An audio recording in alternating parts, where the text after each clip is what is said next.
Good evening, ladies and gentlemen. Welcome to the Mendon Board of Selectmen's May 6, 2013 meeting. Please join me in the Pledge of Allegiance. I pledge allegiance to the flag of the United States of America and to the republic for which it stands, one nation, under God, indivisible, with liberty and justice for all.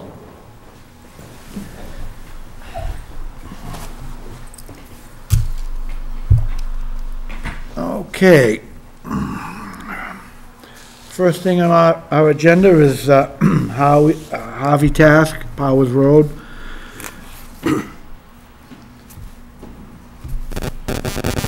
Please join us, Mr. Task.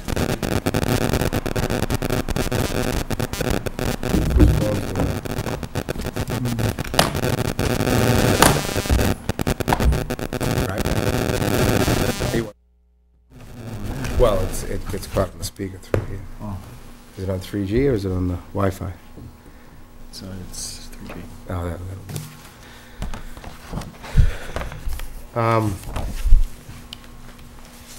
Mr. Watkins, do you want to come up as well? Just before we get started, I went up and met Mr. Trask and Mr. McDonald, who actually has the house at the end of Powers Road. Spoke with both Mr. Trask and Mr. McDonald. Also, the lieutenant was there, and Officer Betancourt was there. So I did get a folder that was from Mr. Trask, as well as some other information. And my thought is that we would run this by town council to find out the official status of the road through town council. And the situation is there's the Powers Road at one point went to the right of the house, and then at one point now it goes to the left of the house. Okay. And whether or not it was discontinued, abandoned, or nothing was paved? done. It's not paved. It's always up. It's just a dirt path, and it provides access to Mr. Trask's fields, which were in Upton, and so the situation is that the leach field was approved and installed. I did speak to Mr. Fisk from the Board of Health. He has a copy of the as-built and a copy of the permit that was granted to put the leaching field there. So, and the leaching field's right in the middle of the path. So obviously you don't want to drive over a leach field. So that's the major concern. At this point, when I did meet with them, I believe that was that Thursday morning we met, Thursday or Friday morning maybe, yes. That I would, we would just kind of hand this off to town council to find out exactly what the legal ramifications are of where we're at, and then once we have that all hashed out, be able to make a determination of how to proceed. But you were definitely on the agenda, so go right ahead. I just wanted to update you as far as that was concerned. Mr. Trask? I had given this to Mr. Tenney. I have 5 copies made. It's a brochure on incorporating the law, and there's an extra one for the Okay, administrator. And I also took pictures of what has transpired. Now, by way of explanation, I think, first of all, a historic perspective was given to give it some structure and background. My family owned that farm for 3 generations, and that road, Powers Road, was always a working road and still is up to a point right in front of that house. On the right, it was abandoned, and legally there's a difference between an abandoned road and a discontinued road. A discontinued road is where the town takes formal action and decides and takes a vote that they will discontinue the road. If that happens, and it hasn't happened here, half of the road goes to the abutter on one side and half to the other, but that never happened. So it's abandoned, meaning that it is still a town road. Now, we used that road for these generations, and what we did is my grandparents sold wood, and we sold baled hay, and we always went up Powers Road and went in. Well, the last few years, I bought the farm from my grandparents' estate, and we haven't been using the road, but I would use it to get wood. And what happened is, a man named John Powers owned the farm, a very good friend of my grandfather's, and subsequently his nephew, Vincent Powers, got the farm. And he attempted to stop us from using the road. And in fact, I have a letter in that brochure from Louis Nofri, the attorney who was town council for many years. And I had researched the law and indicated that it was abandoned, that he had no right to put a fence up, and so forth. And Since it was abandoned, it wasn't turned over to the abutters. it was abandoned, not discontinued. Those are the two, Right. exactly, that's correct. So, we had it out, and that was many years ago, I believe. The letter is in there, I believe it's back in '94. So, there's also a letter initially from the county commissioners to Helen Gibson, who was the town clerk for years, and I'm going back to 1976. And the second item that I included was a diagram of the roads and indicating that the abandoned road existed. And then I gave you a copy of the law relating to encroachments upon abandoned roads. It's all in there. And actually, I gave a letter, a compromise letter, stating this, that if this goes to trial, I don't want the poor man that bought the place, and I don't think that he was ever told about this, you know, he's a nice person, but what he's done, and the pictures indicate, he's put a hen house on the road, and I he's see put that, two yeah. horse, And a corral, kind of. excuse me? A corral. Yeah, he's got two of them, Corral. one horse in each one, and he's completely blocked the road. He's put an electric fence up and everything. Well, I just found that out this spring, and as an attorney, I thought, well, he's breaking the law. Therefore, I will go to the police and tell them about this and ask them to speak to him. In Mendon. Well, he got very You're going to upset. the police in Mendon. Yeah, oh, yes. Yeah. And he got very upset when I went up there Thursday morning, and he said, you know, a cop knocked at my door and this, that. And I know that the policeman did the best he could to explain the situation, but the law is being broken. And as a compromise, and I found out then that a septic system had been put in, but the tank is not in the road. I think the tank is on the other side of the house. There is a leaching area. All I want to do is be able to drive up there. I want him to take his horse stalls out of there. I want him to remove his chicken house. And I want him to stake out where exactly that leach field is. So you can stay off it. What? So you can stay off of it. Yeah, and then all I want to do is go up. I can veer to the right and just go around that and go up and get my wood. I'm not going to be running cars up and down there, or trucks, well, there'll be a truck to get the wood, but I'm going to stay away from that leaching area, because theoretically, if we went to trial, the Board of Health made an error in allowing that to happen. You know, they should have done research. I know they can only do so much, and they don't get paid a lot of money, but that system never should have been put on in the abandoned road, and it's in the law there. You can't put encroachments in there at all. You've got to leave the abandoned road as if it's going to be used, even though it isn't.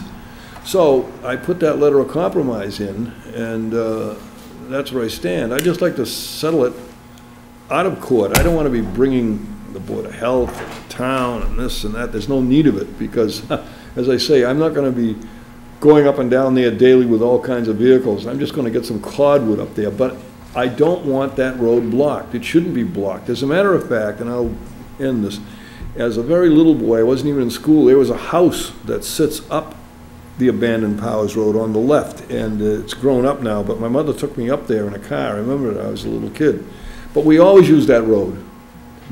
And I want to be able to continue to use it, because I want to be able to get into the back. You know, I got 65, 70 acres there, and it's been in the family for years, And I just want to use that road for what I said, to the wood, and that's it. Thank you for your time.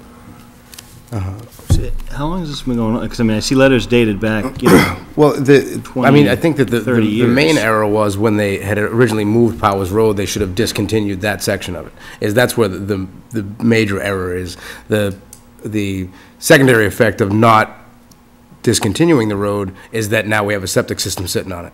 And it's an abandoned road. And again, we'll have council, you know, make sure that this is all, and I'm not doubting your research. You know, again, we have to do what's right for the citizens of the town of Mendon. Oh, I know. Well, we want to do what's right for everybody. We're going to try to do what's fair and equitable to all parties concerned. I understand that. You know, and you know, you did mention that you do have another access off of Trask Road to this property as well. I do, but see, that shouldn't enter into this, because the status of that road is, as I've said over and over, it is an abandoned road and there cannot be encroachments on it. I completely understand that. You've had a moment to speak, so let me just finish. Yeah, sure. And completely understand the law and what needs to be done, and once we get it all figured out. Again, I think that the situation was, it's not the first road in town we've had this same problem with. Oh, really? That whether it's an abandoned road, whether it's a paper road, whether it's a discontinued road, there's a road that runs along the side of my family's house on Route 16 that nobody seems to know what the status of the road is. Right. So I think that once we make sure we get that all handled out, then we'll be able to know where, you know, where we have to be legally and making a judgment at that point. Yes, Mr. Selectman Tenio's quite right. There's quite a few of these problems in town. He's mentioned that on his, on some land that his family owns. Right. I have the same problem on land that I own on Blackstone Street, Quissant Road. Yeah. Comes all the way through from Quissant, and it comes out in the back of the property, and it's always a question: is it abandoned? Is it discontinued? Is it this or is it that? So, I promise you, we're gonna do what's right for all parties concerned. We're gonna find out what the legal obligations are, There's from one our thing I'd town like council. to add, but go ahead, finish. and we will try to work out a solution to this. If you look at the road, and I will end, it's 32 feet wide, and there's walls on each side. It's clearly defined. Sure. And it goes right across, comes out in Upton on Route 140 at Chestnut Street and 140. It's very clear. Now, Upton discontinued their section, but you can see where it was laid out. It conformed to the law in every way, because all those old roads are 32 feet, that's it. And it's a straight shot right over to 140. So it clearly was a public way, and it still is a public way, you know. Thank you for your time, and I appreciate your patience and help. Thank you for your explanation. And we'll, like I say, we'll try to come up with a fair and equitable solution to Right. this.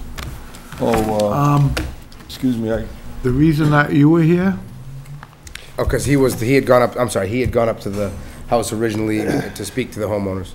here's the address, the Upton address. and what was, You have, what was their reaction or response? That's What I Thank you. expected, which is concerned. Anytime you're dealing with property Sure.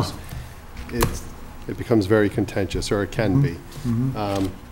But that said, my interaction with them was positive. They really just expressed a concern over their leaching field being situated directly underneath this road. And as the road runs lengthwise, as does their leaching field, Okay. completely under the road. They indicated that they put the fence and the coop up. Don't leave yet, Mr. Trask. No, I'm not leaving. They put the fence and coop in place to prevent people from driving over the leaching field. Okay. So that just seems to be their concern. Based on my conversation and my recollection, I don't think they have a concern over Mr. Trask accessing his property. They just have a concern over people driving over the leaching field. Yeah, there's 12, it's roughly 12 feet from the stone wall is the edge of the leaching. Do we know who's paying the taxes on that? It's a town road. The deed for the owners I included, and it says to the middle of the, they own to the middle of the road, It's right in, there's a deed in the packet I gave you, and you can read where it says it's in the middle of the road. They own to the middle of the road. But see, in fact, it was a town road that goes over the owner's land. And what you've got to understand is when that happens, it's a town way, even though ownership is in the abutters. But the deed clearly states it's halfway over. And did you say there was 12 feet? As you go up Powers Road on the right, there's 12 feet? Mr. Tenio said that. Oh, there's 12 feet on the leach field is in the middle. And there's 12 feet on this side. There must be 12 feet on the other side, but that was, That's what, that's, again, my question is, do we know who's paying? If they got a leach field, if that's the leaching field, it's on some property. Yep.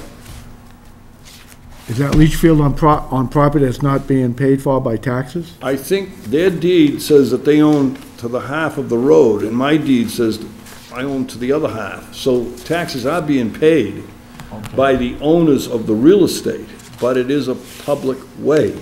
It's, I understand what you're saying. My concern was if it was truly a town-owned public way, right, nobody'd be paying taxes on it, the correct? town doesn't, excuse me, the town doesn't own it. The abutters own the land, but it's a public way over the land that's owned by the owners. That's what it's a sophisticated kind of situation, but that's why I keep Right, saying. I mean, you understand what I'm trying Oh, I to do, find out. absolutely. Maple Street is owned by the town, right out here, Oh, yes, right? I- It's a public way, but it's owned by the town. right. Nobody pays taxes on Maple Street. Well, that's why I put the deed in there. Right, that's why I wanted to, I didn't get a chance to look at the Yeah, packet. it's all in there. So we have a piece of property up there that a public way goes over that we have two people paying taxes on. On each half. You're paying taxes Yep. on your half, Yeah, and the other people are paying taxes on their. exactly. Yeah. Yeah, I mean, the only question I have, I'm thinking about, I mean, I agree with Selectman Tinio that, this is clearly a town council question. Oh, absolutely. I want to make sure the town council has all the Yeah, facts. so, I mean, is there anything else you think that he might want to know? I don't know, the thing that strikes me, given the dates of these letters, is do we even know when the last time this road was used as a road? Because these letters are dated like 1981 and 1976, so I'm just kind of curious when the last time, do we know when the last time somebody might have actively used this as a throughway? Well, my grandparents used it. When was the last time you used it? I used it a few years ago. Okay. And, well, I had trouble with Vincent Powers, and he had to move his fence out. And then the Demings, I think their name is, they bought it. They tried to close it down. I had them moved out. I've been through this a few times, you know. Sure. And because, I told them, we say this over and over, it's a public way. No, but I think in terms of town council to understand, I saw something letter right from in Vincent there. Powers in 81, from us to him, in terms of the previous town council, but it sounds like you've been through this a few times. I wonder if we should be pulling back any of that information. Well, I think, If I may, go ahead. town council was notified of this and did respond, but I think it's come to a crossroads where a decision needs to be made. The problem isn't going to resolve itself. No. No, right. So that's, again, that's what I'm trying to find by asking. You understand my point? I do. Maple Street outside is a town-owned strip of land that we call a public way, a public road. Right. Nobody's paying taxes on it. All of a sudden, we have what I want to talk to town council about, is we have a public way that people are paying taxes on. So is it really a public way? You know what I mean? Because if that's the case, why can't I drive on that guy's lawn over there? He's paying taxes on it, You but can't do it because I'm here. good answer. Just curious, the town council response you reference is not this one from 81 or No, this is 76? from a month or two ago. I don't have our file from next door, but I believe Ms. Gorby has it.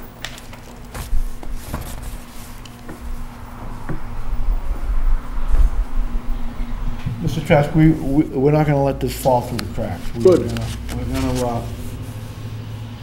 We're gonna come up with some kind of resolution that's gonna set precedent, because this is a, I don't wanna say an everyday occurrence, but this problem has come up every so often. Well, that's why I put my compromise letter in there, you know. We can get around this if they'll agree to let me go in and out on the right. It's that easy.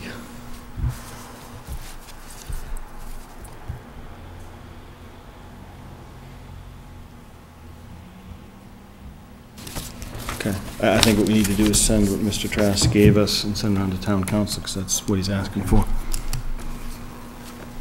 And town council was sent the correspondence from Mr. Trask and my report with the maps and also the septic design. Okay. For my help. So we can send this a little bit more, or the same? I believe he was sent all of that. Okay. The only thing not sent was the last letter by Mr. Trask seeking to reach some sort of compromise with sectioning off or blocking off the septic tank. Diane, make a note that, to continue following up on this with town council. I don't understand what more needs to be followed up on. Is there more documents that No, Mr. Trask provided that I need to give to council? Because council already responded in March. Yeah. So I'm not sure what I need to ask. I'm going, I have, Where's his response? right in. Says, Well- don't take any action. Right, it says don't take any action, but it says unless documentation can be provided. Right. So I would be curious if, to your point, if he's seen this documentation, I'd like a verbal from town council say, this doesn't meet the need that I'm asking for, because on page 2 of that letter, he's saying, or it does, right. Right. So we just Like I want said, to I have to speak. dot i's, cross t's I on have to this. speak with town, one of the other members from the law office for the union stuff to wrap up, and so I'll speak to Bob at the same time. And You already have a copy. I have a copy? It's in the powers folder. And if not, I'll make you a copy. I just don't want to lose No, it. he will have a copy that, you know, or if we have one electronically. Diane, I guess what I'm trying to do is, I just promised Mr. Trask that we wouldn't let this slip through the cracks. So whether it's next week, or 2 weeks from now, or 3 weeks from now, All right, we'll stay on it. fine. And this board, whoever's sitting here, will continue to come to some type of resolution and solution to the problem at hand. Good. Okay? Thank you. Thank you. Thank you. Have a good night. Thank you.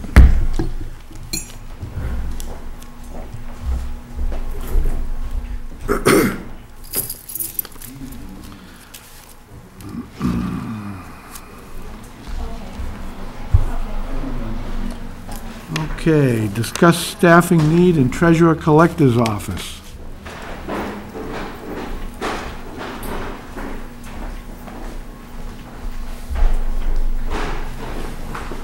Good evening, Linda. Hi, how are you? For those of you that don't know, Linda is our treasurer collector.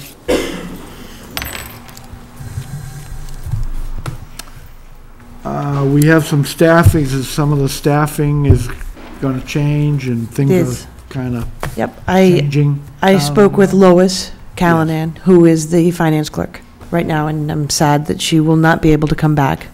I am waiting for that officially in writing from her, but I spoke with her today, and she said, I'm not going to be able to come back. So we should now go forward with advertising that job and getting a replacement for Lois as the finance clerk. And I sent you a summary of the position, just to refresh your memory. It's an 18-hour part-time position. The funding is already in the budget for that position. In FY14. In FY14, right. Is that correct, Rich? Right, so it's just a matter of replacing the, One with person. another, yep. It's a part-time, no benefits position. So I have a sample job description, which is just taken out of the old staffing study that we did in 2005, I think. do you agree with it, or do you think it needs to be updated, or do you think you should It's tweak it a fairly little bit? generic. It's a pretty generic. Do you think you should improve on it? No, because it was broad enough so that it would cover an awful lot of things. No, I liked it. I drafted an advertisement, if that's needed. I believe an advertisement would be needed, right? If we're gonna. Yeah, I think we need to post it in the town hall for 10 days. Okay, But the advertisement can go out at the same time. okay. I was unsure whether it needed to be advertised in, like, the Milford Daily News, or whether, This is the 30-day check-in, right? So you've got, I mean, didn't we say we're going to check in? 'Cause the Yes. potential is- So you've got coverage for another 30 days? Yes. Right? well, no. My coverage was between Jen from the Parks Department and then Sherry picking up some more hours. Yep. Sherry does some hours. Parks Department slash, Yep. Clerk's office, clerk, yeah. correct, who, she is unfortunately laid up with some medical issues just very recently. So, and I don't know many specifics, and I don't know when she'll be back. So, yes, So you're down 9 hours. so we're down 9 hours, yeah. So, just not to change the subject on, we could have other staffing issues Well, yeah, I mean, coming up. Well, I like yeah, to talk about there's that clerks too. and pooling and things like that. Oh, yeah, that was the whole idea. Right. And it seemed to- Understood, and I think that that's what we're currently doing, but at the moment, the pool is now dwindling. That's okay, fast. but I think if we advertise it, do we advertise it as a finance clerk or a clerk that we potentially, Does, a generalist Several. versus a specialist? yeah. And I'm I'll just- get to you, Rich. Yeah, and I'm just thinking about, Linda's getting nervous now. No, I'm just thinking, in terms of union and everything else, I mean, does a specific title like is that role relegated to the treasurer collector office as posted? I want to be very, if we go, I think we need to fill in get a part-time resource in, but I'd like to bring it in to maximize our flexibility on how we can leverage that resource. Perhaps this could be somebody or a combination of, of the town clerk's 9 hours plus 18 hours here. Perhaps we can start to give public safety some administrative support. Well, without getting too bogged down in the title of it, I just realized that I referred to it as a finance clerk, which is what Lois is called. Right. The job description that kind of goes with that position is the financial something else. Yeah. Some So- financial assistant. In the office of the How about clerk of some sort? And my point would be, and I'm also saying it for your benefit to say, Well- so if we come back with some wild idea about shared resources. Yep. You're not saying, well, that's my resource. Nope, that's fine. I like having the financial end of it in there, and depending upon the pool of applicants that we would get, this person, because I've been doing Lois's job, this person has to be very financially, I mean, you have to be a numbers person. You can't do that job without Yeah. really liking numbers. So to call it just a clerk might be a little bit misleading, but that's just my sort of knee-jerk reaction, and, but I'm open to anything. Do you think that job description is broad enough to serve in other departments? No, I don't believe it So is. that's probably the bigger, rather than the bigger issue for me than the title. Okay, then in that case, that job description, you might not like. I liked it for what I needed, but, I want to get to, Rich, I know you've been, I think Mr. Goddard's essentially saying what I was gonna say, which is it's just a perfect inflection point to reconsider how the staffing works, and sure, that's all all. right. So I think he's pretty much said what I was gonna Okay. say. Mike? Mr. Chairman, wouldn't it be beneficial to ask how many hours this person is needed? It sounds like there's not a lot of hours now, and we're talking about splitting the person up potentially, and I know that's a goal of the board to try to minimize, staffing, but if that's not done, and then you advertise it so that you can possibly use her somewhere else, or him or her, Well, I mean, are we gonna get to the point where we're reducing staffing in these departments so much? no. We're not trying to minimize the staffing. What we're trying to do is to put it bluntly, get the best bang for the buck. Right. I believe you stated the hours you need to fill are 18. 18 hours. Right. And Mike suggested that we have a clerk who we're finding out is, and I had found out earlier because I was in the talk to you, and I did talk to the selectman's secretary about it. A clerk that we hired to help out in the town clerks has become ill and could potentially be out for a while. So all of a sudden, things are happening that we could Right. have some problems with staffing. I mean, and I think the other thing, Mike, to your point, it's not so much as taking this 18 hours and slicing it now, but it's positioning this resource. So if we introduce some software packages that automates a manual process, we still got the resource, and then we can leverage them elsewhere.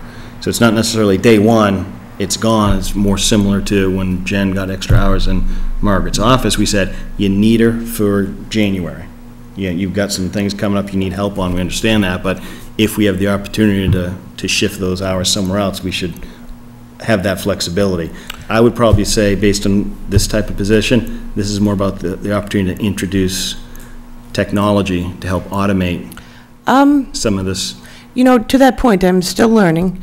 I am hopeful that technology could help out in Lois's job, but I've been working it really hard, and it's a checks and balances thing that technology sometimes can't help. I'm thinking 2015. I mean, this is sort of where my head's at. It's not about in 30 days, it's talking about... I'm thinking about August. For technology or for... For just help. Well, I'm thinking help comes sooner than August, but I think even if we look at the service situation, where... I can touch upon that real quick. Yeah. I was going to, kind of at the end. You know, the thumb drive thing, stuff like that. Yes, Yeah. I think we're working on that. Right. We're working on that. Currently, the server that we're running, the virtual server that's inside is not running so well. We're actually this week going to be building out a new virtual server inside. We do need a new physical server here at some point, which will go to the capital planning committee and the finance committee for Right. a look at what the needs are there. So we can, you know, the determination can be made on that. But in the short term, we're going to hopefully rectify the situation by building a new virtual server in the current physical one we have, which will allow us to migrate over the domain, the file structure, and the KVS application, which would stop that from having the problems that it seems to happen, you know, almost daily at this point. We had made some adjustments that worked for a short amount of time, but then the same problem came back to haunt us where it was hanging up and shutting down. So now the next step is to, you know, we were concerned that the fixes weren't going to work. They did for a little bit, but Right. That server's been in rough shape for quite some time. And we only had the resources to Band-Aid it at that point. Okay. So hopefully what we're going to be doing this week will now rectify the problem short-term while we get everything else looked at. So Linda, I know I understand your needs. I believe Well, the other selectmen do also. So we'll work towards getting your needs satisfied, but you understand what we're also, big picture is to, I do, so I'm curious then, right now, this is a part-time 18-hour-a-week job. Are you, for the Treasurer. for the finance Treasurer's clerk, or for Lois's position? for your Correct, side correct. of it. Are you thinking about creating another full-time job, or are you, you know, if we could divide, if we could have a person who could wear a couple different hats, are you thinking make it a full-time job and do the 18 hours in the treasurer's office and then other hours somewhere else? Or are you thinking take the 18-hour part-time position and divide it into something less than that? I think that, and I think this was what Mike was getting at, Selectman Goddard was getting at for 2015, was that, okay, in 2015, if now the processes are automated enough and we only need Yeah. 14 hours for that position, that we have 4 hours for that person we could allocate somewhere else. Okay. Not saying that it's going to happen right away. We're going to fill this position. The concern was that does the job description at the end of the day Limit. tie them just to that office forever? Right. But So- but also, instead of saying, again, you're looking for someone for 18 hours. Yeah, If we get someone for the 35 hours or full-time, Right. 18 go to you, 9 could go elsewhere. That's what I think. That, these are options that Uh-huh. we're looking at. Okay. looking at. You follow what I'm saying? I do. So I'm just curious then, what you want my next step to be. I can look at the job description again and see if I can tweak it so that it's a little bit more broad, but still maintains, what I need from a finance There- end of I things, think at the end of the if you day, want. I think at the end of the day, if you just put a catch-all at the end of the job description, however it needs to be worded, that says, this also may, again, I don't know how you would word it. Yeah, I'll be honest, most of the clerk job descriptions are very common. If you look at across the Right. board, there's very little difference. I think what we probably want to, I would like to see is more of a generalist. And if you want to add some verbiage around a skill set, Okay. Accounting, et cetera. The job, right, the job description can be broad, and then, like you said, and in the advertisement, you said, these are the skills needed Right. for this Well, position that's- that we're trying to fill. That's what I did in the advertisement that I had. I would appreciate it if you made a stab at it. Okay, I think you understand the direction we want to go. We want to fill your position. okay. That's what's important, because the workload there, as we talked earlier, Yes. is, Yeah. And so you're looking you're looking for August. To be honest, there's other turnover that I'm looking forward to towards the end of, perhaps towards the end of July, and so I was hoping to get things moving in time to get someone in there and somebody with some time under their Sure. belt before we make the next most major adjustment Right, before the heavy hitting starts. with another. So I guess if I could make a suggestion, would you mind just corresponding back and forth via just email to make sure that it works, and so that we can get the advertisements out as soon as possible, like within this week if we could? Do we Okay. need to be thinking about what you're looking forward to in terms of additional staffing issues, I think or there's it's just, not yet? there's gonna be turnover, I believe with, But it's well known. I mean, Joan Yeah. is looking at retiring this year. Right. And has nothing serious, nothing in writing, nothing firm. It's full-time? And she's full-time, 32 hours full-time. But all indication is, But all indication is during the summer, yeah. she'll be, So we have to go You with get 9 that. hours in the Yep. clerk office, you increase that to a full-time 40-hour job, you've made up 17 hours. say it again? That's what I'm thinking, I mean, that's what why don't we make that a 40-hour position? If that were, Right, saying that, could we've got could 9 that- hours could in you- the clerk's office now, there's your 17. Oh, I see. Right? I see. We reallocate the clerks, Well, could that job be, then you've saved 18 hours.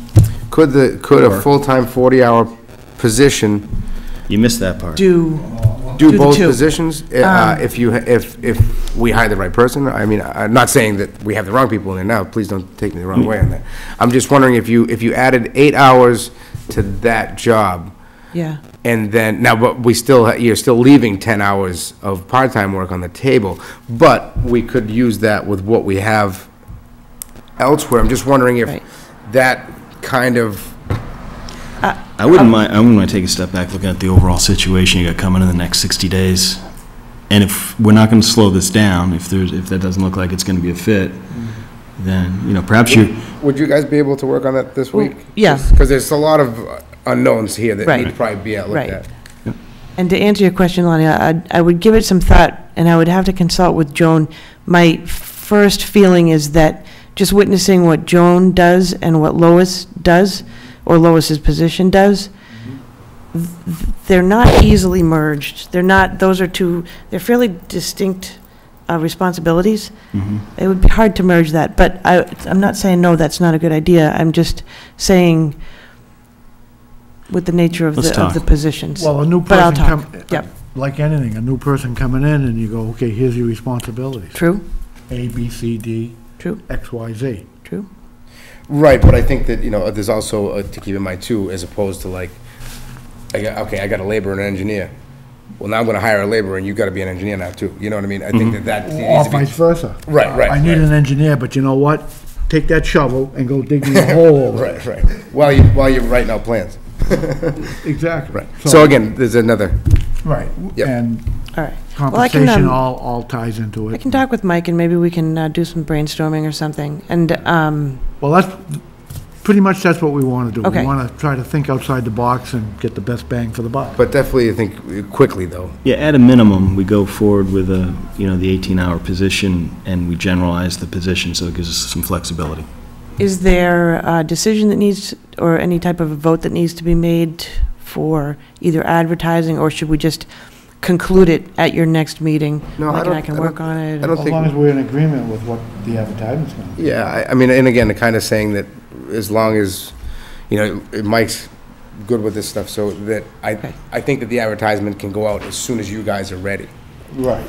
I mean, how firm is that full-time position? Because perhaps what you're doing is, instead of the clerk, we're advertising for a full-time replacement for that position, and you let that person get some time in before Joni leaves. Or am I jumping the gun I think completely? that might be a little bit of the unknown at the moment. You might be biting off like a little bit more than you can chew. I mean, only because, like I said, the duties of those two jobs are really quite separate. Mhm. And,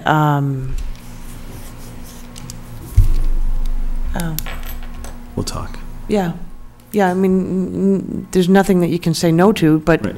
there's lots of Is ideas. it fair to allow, that we're going to say, we're going to talk, but barring some drastic difference, she's at a minimum going to advertise for the 18-hour part-time? Oh, I would yeah, agree. right, we've got to replace the immediate problem. Mm-hmm. But while we're addressing that problem, let's work in something. At least for the take a future. glance over at Yeah. it to make Yeah. to see if anything's possible at that moment. If it, and again, if it's not, we'll quickly act upon this, generalize what we need to, and if we need to make adjustments in 2 years from now or a year from now, we can adjust how we need to. Or even if we need to make adjustments in 3 months from now, when that other position is available, Yeah. I think Oh, and that's. there's certainly nothing saying that the person who had one job couldn't learn a little bit and then apply for the next job, Sure. leaving us with another, Right, But that's, upping it full-time, moving to 9 hours, there's a bunch of different things that Yeah. can be done, I think. But All right, so I long believe as- you got a flavor for, I do, and so long as I'm not missing any no, Michael, authority from you. No, I don't think so. Okay, all right. Okay, then Mike and I will talk and we'll go forward. thank you. All right, thank you. Thank you. Thanks, Oh, Linda. sorry, Mr. Watson has it. Mr. Watson. Mr. Chairman, I appreciate you taking the question. So Linda said more eloquently what I was trying to say. I thought Mike was saying take 18 hours and split them up. So that's why I had the question, does she need the full 18 hours? And as a resident that uses the town services, either my question or my concern to the board is, how do we decide, do we hire the department head to tell, or recommend to the board of selectmen at this point, because we don't have a town manager, what they need to do their job? Do we foresee a situation where the DPW director would come to you and say, I need a full-time guy, 40 hours, and either somebody on the board or the finance committee or somewhere else in town says, no, you don't, you need him for, 25 hours? Is that what we're looking, the direction we're going in, or is it the department head will come to, at this point, I guess, the board of selectmen and say, I need someone 18 hours, and then you guys are gonna decide, based on conversation with that person? Well, we're gonna take that opportunity. I guess the best way to answer that, I feel, is there's a need, there's an immediate need. So that's being forced upon us. Right. So let's not just go, okay, come up with a solution for that one need. Let's see if we can't work in other bits and pieces, to put it bluntly, get the best bang for the buck, because we are in a rebuilding process, and that's how we gotta look at it. Let's ask for a little more, or let's plan for a little more. And just to add to that a little bit too, is that we've been saying that we're looking for places where we can work a person in multiple locations. So as we're going through, and the big thing was to do this during attrition. So as somebody's leaving, so we didn't, people get used to what they do in a job. So instead of shaking up a whole apple cart, as things change, let's look at them all during those during that process. So this is exactly how this is happening, and we have probably one on top of the other that are going to be leaving, so at that, it kind of works out even a little bit better in this situation, because two of them will be so close. So again, I think that's the biggest thing, is just looking at that, is there a way to change this? Is there a way to do it more efficiently with job sharing? And if not, is the 18 hours, let's think, replace the position. I think we'd be remiss if we weren't looking to align these opportunities to the overall strategy, whether it be, pooling resources, potentially shared services. That's why you hear some of the same conversations pop up as they present themselves. We know we want to do some things, so is it the right time? Do we have an opportunity? We're going to explore them.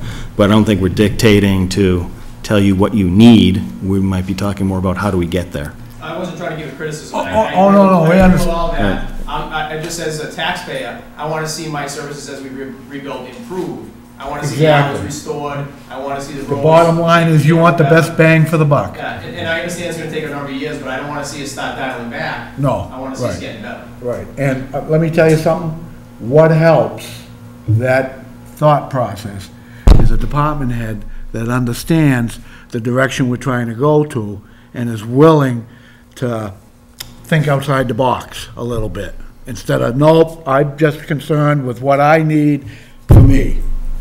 So, thank you, Linda, and I'm sure we'll come up with some kind of solution. Sound good. Okay, Thank you, Linda. thank you. Next is discuss staffing, more staffing requests from public safety. And we have our public safety director. Rich, would you be able to come up for this as well? Just because that whole spreadsheet that we did. And, did you'd sent an email a little bit earlier. Did you send that correctly? Because I think you missed an apostrophe T. To change the meaning from what to what? Because I believe you were saying, based upon how the numbers were coming in, that it would be possible. Yeah, we should we should look at the numbers again. Because it looked good, better, correct? We got the damn Right, close. but yeah, you missed an apostrophe T then, because you said can instead of can't. You said you'd I be meant the surprised other if we way. can do it, and that's what, and I just wanted to make sure that was clear, because that's what I thought you were saying. Yeah, that's what I'm saying. Evening. Evening. Congratulations. Thank you. Do you mind if I make a public statement on that? Sure. I would like anybody that's watching us and everybody in the audience to know that Public Safety Director Ernest Horn is now a licensed attorney in the state of Massachusetts. Congratulations, man. Do you have any cards? Actually, no, I have a couple I got bills this for you. problem. Just kidding. I asked them for one after the town meeting. I would have helped them out, but Rich kind of already got me. Okay, Chief, you're on. We've gone around a little bit about trying to fill those open positions, and with some savings and dispatch, retirement and stuff. Selectman Tinney and myself and Chairman Schofield have gone over the numbers and a couple of different scenarios that we think work. And so tonight, I'm assuming I'll have the support of Finance Committee. We're looking to appoint the first of two. This one is pressing because we're losing Officer Cinco to the military June 1st, and he'll be gone for at least a year. That's So a couple weeks away. Exactly. And so this money that we save from his position, we don't pay him while he's away, we'll use for this position. This officer, his name is Christopher Dumas, and he is currently a police officer for the city of Northampton, Massachusetts, which is a large, very large city out in the western part of the state. Very happy to hear that we didn't take another one from Millville. Yes.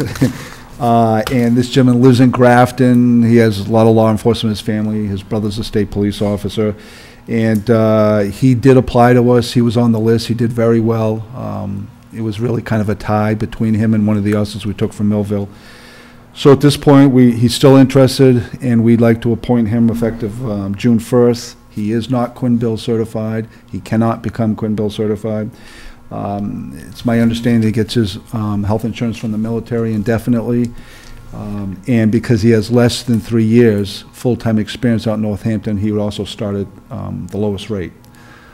So those are probably all things that the Finance Committee likes to hear. So we'd ask that you appoint him effective June 1st at step 1, which is $23.02 per hour. And he is a veteran of the United States Army. He discharged honorably. He's passed his background. He's well thought of by neighbors, family, and he has an excellent employment record with the Northampton Police Department. They don't want to see him leave, but they understand that he wants to relocate back to this area. I move to appoint Christopher M. Dumas as a full-time police officer effective June 1, 2013, with a rate of pay of step 1, $23.02. Second? Motion's been made to appoint Christopher M. Dumas of Grafton, Mass. as a full-time police officer effective June 1st, 2013. The rate of pay will be step 1 at $23,000. No, $23.02. I'm sorry, $23.27. 2 cents. 2 cents. Thank you. My sheet has it broken down to the hundreds. I know, this one did too, I scribbled it. It's actually... Discussion? Just a question, because I've been hearing, I'm okay with June 1st. I just want to confirm it's June 1st, because I think people have talked about July in previous scenarios. Well, yeah, July is for the second officer. Okay, because Yeah, that's what I knew we were losing one in June, which is why I'm good. Right, and- Just want to confirm. Yep, as part of the, and again, as part of the rebuild strategy, by some attrition in the dispatch and the savings that we're realizing here, it's possible to even restore another officer at this point as part of our rebuild process. Interdepartmental, as far as the budget. budget. In Right, budget. so, as I far mean, as- this is the original scenario you laid out. You had- Yes. Yeah. So, in looking at it through some calculations that Rich and I and the chief had done, it was, we based it on worst-case scenario, and as now we've replaced this officer, Best-case scenario. This is best-case scenario. Yep. And the needs of what he needs as far as health insurance, as far as Quinn bill, and as far as salary. So this causes us to actually go back and then recalculate again, because now we have it's known. So we will be looking at this again, and And the it's possible. second guy is a town resident, and there will be a health insurance issue. Veteran, security, police, Air Force, but no Quinn Bill certification, and very little experience, so he also will start at step 1. So So and that's I'll wait till Rich has a chance to look at all this, and... That's but I- mid to better solution. Yeah, I think it's going to be, I think we're going to be... Well, I pretty mean, good. the original scenarios had assumed worst case in insurance, so at a minimum, you get that cut in half, right? Yeah, absolutely. Sure. Yep. And I don't know, did we also plan some Quinn Bill concerns and a higher rate? I don't remember. No, actually, the rates we calculated on were $20.6033 an hour, so that's slightly different, but that's not. That might be the academy rate, when they're in the academy, and that may be the case for this one. And again, I think that we just need to just rerun the numbers and see where we're at, and then just move on to the next Back step. here, yep. So again, things are looking good, so. All right, so we're doing one tonight, or we're going to do Just two? one. Just No, one just for the- now. I kind of want to sit with Rich and just make sure we're in agreement on the numbers. I think we'll be back You at... had me at two. Yeah. I was going... Go right ahead. I was just going to say, just so we're clear, at the end of the analysis proved that we could do 2 offices under the parameters that Chief Horn has mentioned on a net neutral basis to the entire budget. The only question was, can we squeak the clerk in as well? And so what Chief is telling us may help in that direction. All right, so Well, if you want to appoint that second one effective July 1st, that's fine, too. Well, I mean, we- we have an open motion on the floor right now. Yeah. So let's And finish I'll- this up, and then we'll I'll tell you further who he discuss is. that, and Yep. then we'll get into your clerical needs. So is there any further discussion on the appointment? The only thing I'd like to say is, quite frankly, I want the people to understand that we're not looking to just hire young men or women that aren't eligible for the Quinn Bill. I have every belief that we're getting a hardworking, good person. Absolutely. here That unfortunately is young and Yep. didn't get under the wire for the Quinn bill. Exactly. Both of these people are veterans who have served honorably in combat, one in the Army, and the second one I'm going to tell you about, security police in the Air Force. And in fact, he actually guarded Air Force One at one point. So with that said, I firmly believe that we're, again, going for the best bang for the dollar, and we're getting somebody that potentially will be with us for a long time. Yes. Okay. So, we're ready for a vote. All in favor? Aye. Any opposed? That's a unanimous decision. I also like to just add one more comment as far as the whole rebuild portion of what we're discussing here tonight. The analysis that we've also been doing is by rebuilding the police department the way that we're trying to do it, that actually reduces overtime, and we also have a very large exposure to accrued vacation time. This allows us to be able to get that off of our plate, as well as, again, reducing the need for the additional overtime, because they go hand in hand together. So, And always having 2 police officers on duty. And the next thing I was getting to was the fact that we do run right now sometimes with 1 officer on duty, and again, that's a dangerous situation. This allows us to now get away from that. It also helps us, unfortunately, I've been plagued with injuries this year. I've got another officer out injured right now, and I've got a firefighter out injured right now. This also gives us the ability that when we do have somebody out injured, as an example, I had to come back for $20,000 in overtime, this appropriate staffing does give me the ability to absorb some of that. When those things happen in the future, I can shift, I can move shifts around and absorb some of that. So there can be quite a few different savings scenarios. This is the staffing level we targeted last budget cycle, saying we wanted to introduce it this coming fiscal year. So we're sort of, to Selectman Tenio's point, we're doing what we said we're going to do, right? We're on track. Yeah, and that will be it for the police department. I see that as an adequate staffing level for many years, unless some unusual thing happens. And this is recorded, you realize that. That's why I said it. Unless we end up. That's why I was going to cut him off, and go, okay, file that. Jim, does this set up a scenario where we will not have a situation again, just to be clear, that there'll be 1 officer on the streets by himself or herself? Yes. Well, that's what we're hoping for. I mean, our public safety director has said yes, but quite frankly, I don't see anybody in this room that has the ability to predict the future. So what we're trying to do is prepare ourselves for anything that's going to come our way, and hopefully weather the storm. And this is part of it. We're in good shape for that, to on the road. I just also wanted to say that, and this is probably getting me pulled over at some point, but I don't see the town being able to keep up with our finances as we move forward down the road, years down the road. I hope that the police union will potentially down the road put, I know what they have in their contract, there can be no part-timers. I hope sometime in the future they might put that on the table during contract negotiations, because I think that would help the department as well. The chief mentioned injuries. If he ends up having 3 guys get hurt in a year, he's going to be back in tough shape. So I just hope that in the future that might be a discussion. Well, I'm confident that our police department, they have stepped up to the plate in the last several years, time and time again, to be part of a solution instead of the problem. So if and when that becomes a problem, I'm sure they'll step up to the plate and try to work together. I'm sure we'll remind them. We will remind them. And Rich, we have a big load on your shoulders. I'm very confident. Just to be clear, though, with that officer out injured right now, it's still going to be tight for a while, because I'm losing the officer in June, but we're going to be all right. I mean, when I actually get to full staffing, we'll be all right.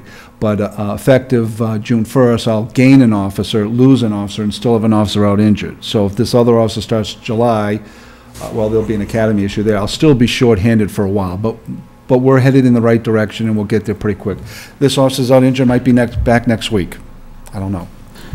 So I just wanted to mention one other thing. So I know we had a little bit of a debate on the whole health insurance thing and everything, but I wanted to point out that actually given what we talked about tonight, assuming this gentleman doesn't need a medical plan, that actually means we've got almost $5,000 to take out of health insurance to help with the clerk's salary. So it kind of works both ways, so that'll work out good. And our second guy, he may not need health insurance. The first guy says that he needs to call the VA. He's not going to need it, so, but for right now, I believe he'll need it. Let's calculate again, worst case scenario. Yeah. Yep. So the second gentleman is, he will have to go to the academy. I don't mind sending him, I'll have to absorb that while he's there. There is an academy starting in July. His name is Matt Purcell. Some of you probably know him. He lives on Asylum Street.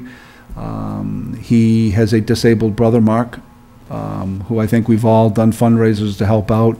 And Matt has been his caretaker pretty much his whole life. If you know this family, very impressive family. Matt wanted to go in the military, didn't want to leave his brother. Family, his brother, his mother, everyone had to convince him, Matt, at some point, you have to go out and do something for yourself. He was on the fire department, so I see this as a promotion for him. Very, very nice young man. He went into the Air Force. He was in security police. He guarded nuclear weapons. He guarded Air Force One. He has just been discharged honorably. He's married with a child. He's back here in Mendon. And and he was in our Explorer post. Honestly, I can't think of a better human being for this police department. He has lived his entire life in this town. He knows the residents. So I'd love to see you appoint him effective July 1st. He is not Quinn Bill certified, and he actually will probably start at an even lower rate because they'll have to go to the academy. So it's actually 80%. But I guess what I'd say is if you could appoint him at that $23 an hour, subject to modification with the contract, and then we'll get it squared away. Just a quick policy question. So have these been advertised, or are they even subject to it? Right. The first one was advertised, and a list was developed. By our so we're working off that same list. Yes. By our accreditation standards, this second young man is actually employed by the town, so I can hire him as a promotion. Okay. So he's not subject to advertising, but the first one was, and it was advertised.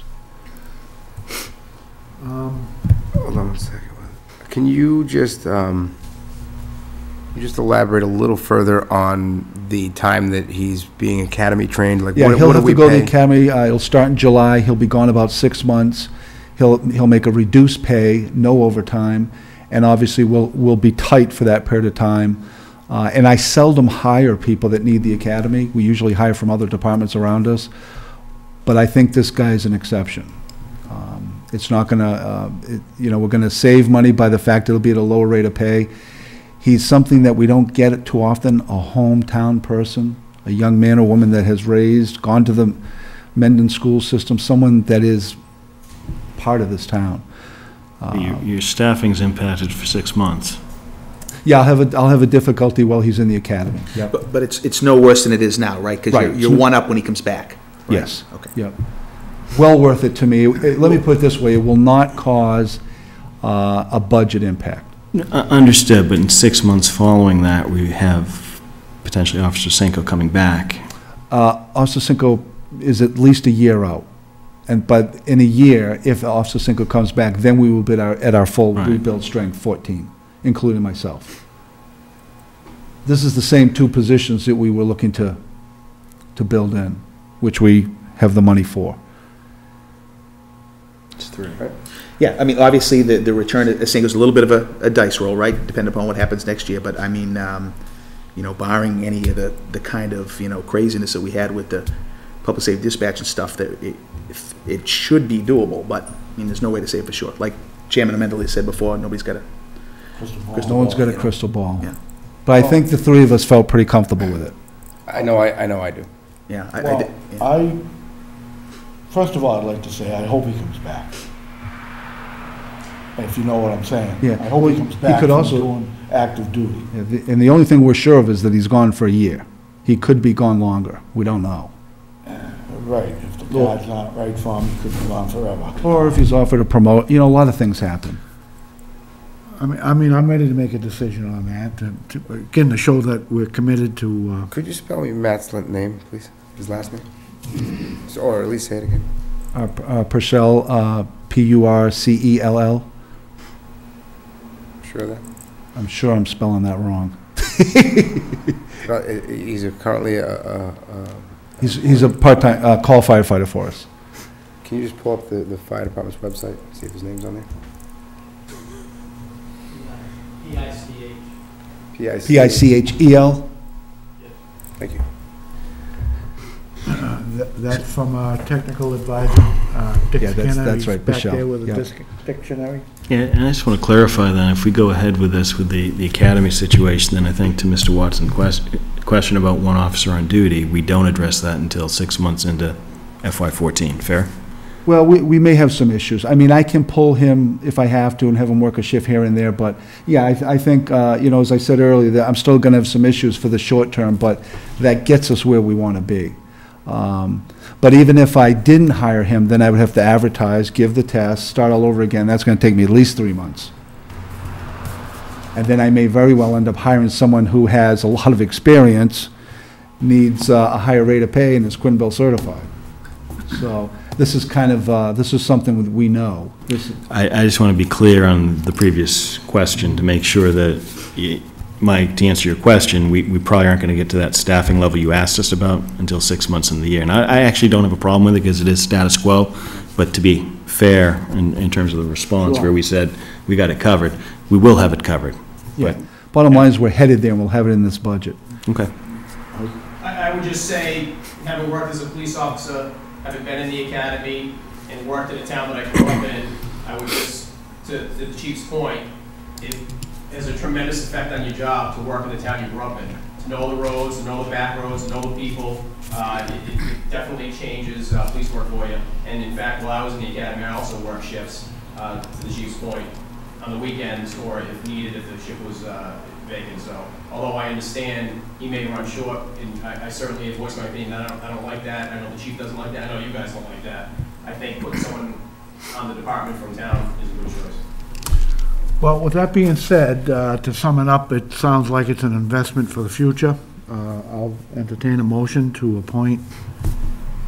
Matt Pichelle, P.I.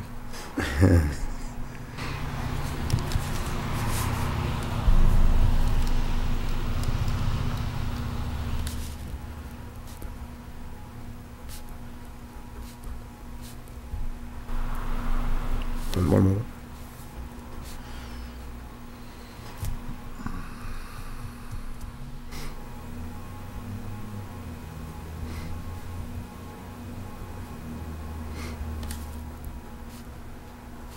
And just for the rate of pay, you can either put this rate or you can put subject. That's what I'm adjusting here. But subject to modification based on the contract, because I think it's going to be 80% of that.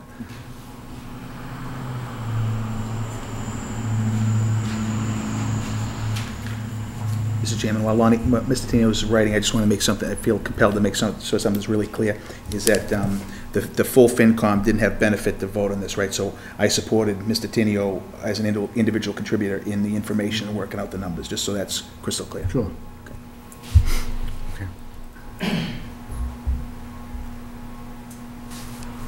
With that being said, I mean, I feel very confident that we're okay to do this, but I also don't want the FinCom to feel any bit slighted. So I'm gonna make this motion, but just in case there's, I wouldn't presume that there would be a problem. I'm just saying that just to make sure it's known. Well, again, I respect the FinCom's position. I definitely respect what they do. But decisions have to be made. Yeah. And again, included the chairman of the finance committee. But what I clearly heard, as well. what I clearly heard is that Selectman Tinio ran all the numbers and it's on him. That's what I heard. We'll go with that. It's kind of the way I heard it. Hey, not the first time. All right, I move to appoint Matt Pichelle as a full-time police officer effective July 1, 2013, with a pay rate of step 1, $23.0273, The rate of pay will be adjusted during his time at the academy per the contract. Excellent. Second. Motion's been made and seconded to appoint Matt Pichelle as a full-time police officer effective June 1st? July 1st. July 1st, I'm sorry, with a pay rate of step one, $23.02 an hour. The rate of pay will be adjusted during his time at the academy per the contract. Yes. Any further discussion on this from anybody? All in favor? Aye. Aye. Any opposed? It's a unanimous decision. Thank you. We'll work out the numbers, and I'll sit with Mr. Schofield and Mr. Tinio and deal with the clerk thing. I'm not quite sure what we're going to end up with for money, so we'll take a look at that. Well, again, on the clerk's issue, let's talk about that for Oh, a few sure. minutes. We definitely want to not stop the rebuilding process. We clearly need clerical help in public safety. We had a full-time administrative assistant for more than 20 years, so we'd like to get back to some sort of support staff at some point. Well, I think from what I read from Mr. Schofield and the Finance Committee, they support that idea. It's just, again, the age-old question is, where's the money coming from? And I've had a commitment from Rich and some of the other members of the Finance Committee that they are going to work diligently in that direction to figure out what the solution is. Yeah, So, we appreciate that. We're heading in the right direction, and you asked me to prioritize things. I prioritize the officers had to come first. it's a good choice, I believe. Yeah, we're going in the right direction. I mean, I think that we just keep plugging away the way that we're doing. We'll And get slowly but surely, it's, you know, I'm very happy and confident with the way that we're doing it. It's small bites, and we're really looking at the full cost of an individual before, regardless of whether we disagree on how things are to be funded. But at least we know what the impact is, and so we know what areas to look at. And if we've got to pull from somewhere else, we know that we have to do that ahead of time. Whereas, you know, in past years, we never looked at it and just did it, and then we said, okay, we forgot this piece over here, and now we have to go find it. And again, taking little bites at it is helpful, because again, it gives us that opportunity to really dissect it, so that we know we're making the right decision, and we can clearly all be, you know, confident that we're making the right decision. So. Thank you. I agree. One more question, if I may. Do you have a rough estimate of time when you'd know whether the second officer would, what they'd need for benefits? We're working on that. Okay. We're not, right now, Sure. he believes in 6 months he's going to need a family plan. Okay. But we're having him take a look at the military thing, but right now, we should plan on a family plan in, say, 6 months. Got it. Okay. The the next agenda item would just be on his plate as well. Thank you very much. Thank All set you. with me? No, I think you have another, well, I would assume the next agenda item, discuss disposition of surplus fire engine? Oh, actually, that's probably Alan. Oh, Is he here? He's away for the week. okay, we'll discuss it at the next one. Billy, did Oh. he ask you to come speak on that? No, he just asked me to find out, he's got a for sale sign out for the COA van. He just wanted to know what's gonna be done with the fire engine. We can sell it, can't we? Absolutely. I think that we should do the same thing, because, you know, somebody that's into, I mean, there It are was- collectors of fire trucks that will It probably, was declared surplus, and last I knew, he was bidding it Yeah, out. but no one wanted it. Oh, Wow. no one wants it. What year is it? It's like a 70? Yeah. wicked old. Beg your pardon? It's like a 1970. I think that, I would definitely throw a for sale sign on it, because again, I mean, Well, it's all on marketing. Let's market it as a collectible. Well, that's Alan's handling that, so maybe we can, Diane, if you'll pass it on, that they'd like him to try to market it as an antique. check with, maybe check with, eBay. who's the officer in in Bellingham. Bellingham. Eddie. I know you know. I figured. The sergeant. Yeah, he collects fire engine. Mr. Chairman, is it a tanker or is it a ladder truck? It's a tanker. It is a tanker. It's a tanker? Yeah. Oftentimes, construction companies will take those if they have to spray down roads. Well, that's what we thought. Absolutely. We thought that a construction company would want it, but Is it the same? Is it just a tanker like an oil truck, or is it a tanker with? no, it's got a pump on it, and you can spray water from it and stuff. okay. But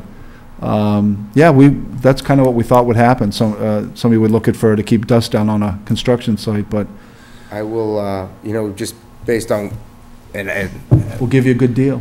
I'm sure. That's why I mentioned it. Yeah, we have a project going in Blackstone. And we don't have a water truck at the moment, so I will definitely run that by the powers to be at We'll talk. Tenio Corporation. And if that falls through, there's a fire, not fire truck, but fire, I think it's a fire museum in Oxford, a small one. I don't know if the chief's aware of that. Well- Maybe they grab it for show money. Yeah, I Well, I mean, know I have a couple of different friends that ask around. own older fire trucks, and they take them and they run them in parades because they're antiques. This thing has run very well. I think mechanically. let's market it as a useful piece of nostalgia instead of a piece of junk. You know how much we're asking for? $100. I'm just kidding. I have no idea how much. I have no idea. I think what we did was the way that we had offered the surplus was make a bid on it. Right. And so now it would No be, one, no one actually bid on it. yeah, right, so. I mean, it has to have some value as just metal. As junk, I'm sure Yeah. has a value. And that diesel engine, I would think. All right, we'll keep going forward on that. Next on the agenda is, Thank you. Thank you. Yes, thank you. discuss master plan, contract, and make an appointment. Bill, would you mind joining us? Absolutely. How are we tonight? That's good, you gentlemen. We're doing good. All right. Pull myself together here. Okay. Just got beat up down at the meeting, so. Uh-oh. Where? Down the stairs. All right, as you can see, I think Diane sent you guys all a copy of the contract that we're looking to have signed. Basically, CMRPC, we worked through a pretty good agreement with them on the efforts they're going to make, helping us put together the master plan. It's a very detailed contract. This is probably our best opportunity to get Mendon's first master plan completed. It's the stuff we're seeing coming from this master plan with CMRPC's, just so everyone knows who CMRPC is, it's the Central Mass Regional Planning Commission. They are a state-run agency. Instead of going to some private company that charges greatly more and has probably less resources, we drew the interest of CMRPC because we're one of the few communities that don't even have an initial master plan completed. So through a series of meetings with them, they brought a lot of detail to the master plan that, for a small community that never done one before, that we didn't realize that the stuff that we should be looking at. And so through that series of meetings, we were able to come up with a pretty exhaustive contract. Now, probably something that people are going to be very happy to hear is this money is already set aside. It's money that was provided through a developer. And we have those resources available currently. Wow. Let's elaborate on that. This is a fee that they're gonna charge? Yes, it is. Help us? Yes, and it's based on the amount of hours. They're going to be running workshops. They're going to be, they will handle, once the master plan is completed, they will handle bringing it to town floor for its final approval.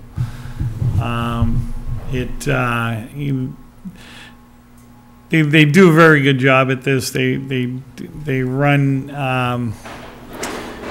a series of regional prioritizations, and so they're familiar with this territory.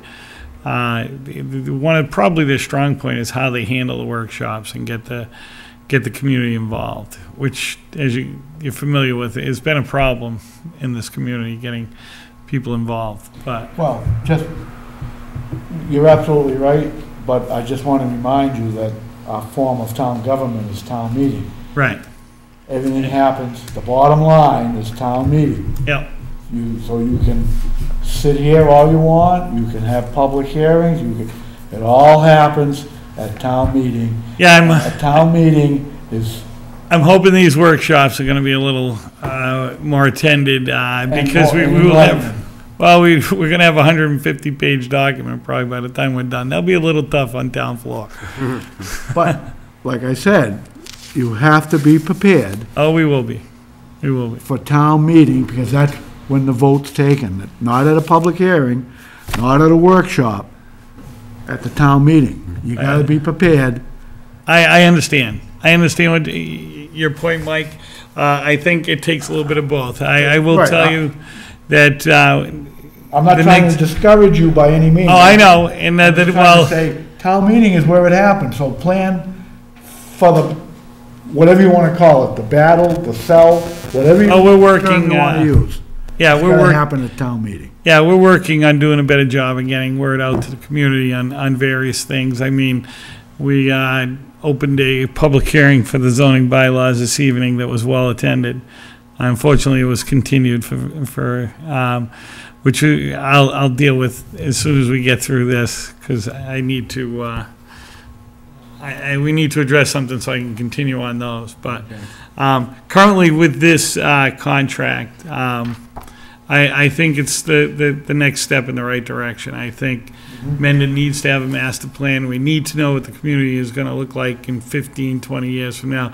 And we need to address the fact that we're going to drive this community in the direction that the people want it to look like in 15 and 20 years. I don't think that has always occurred in the past. My goal is to get planning to a point of planning. And that this community in 15, 20 years will look a lot different than it does today. So, Presentation, presentation, presentation. absolutely. Absolutely. Mike? Mr. Chairman, I just wanted to say here in the conversation, I think you'll all agree with me, there's about 9 people in Mendon that follow town politics. The problem that I see as a resident who tries to pay attention is what Bill said they're gonna work on. If you go to somebody and say, hey, there's a public meeting tonight, nobody knows it. Maybe those 5 people do. So I know the board has talked in the past about using social media. You guys have a reverse telephone system in town here that the board can take advantage of through the chief.